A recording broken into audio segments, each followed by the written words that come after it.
Today I'm taking a look at the GOYOJO Gauss meter. So it does actually come with a calibration certificate, so we know somebody actually looked at this to make sure that it was accurate. We have our meter.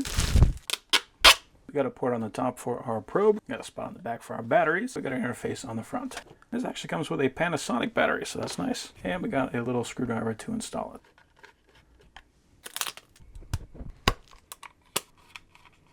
So here's our probe. This has got a 5-pin connector on it. We got a little notch cut out there, so it's going to line up with that pin right there. We have a decently long cable on here, and there is the actual probe. So we got on in the middle. Okay, so we got units. Right now it is in milliteslas. And if we hit that, we can change that to Gauss.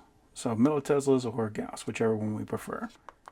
Light, that's nice. So we actually have a backlit display if we're going to be using this in a dark environment. We got 0 if we want to recalibrate that, and then we got the option for peak or current. So if we want to see what the maximum this was able to measure, just turn that on to peak. I'm going to turn that on to current, and if I lay the probe on the magnet and then just drag it down, we want to apply some pressure with our finger, and we can see that number picking up.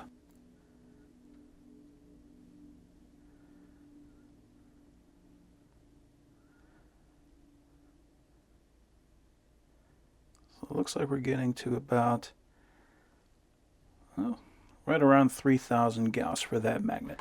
Now, let's go to peak, and we'll do the same thing.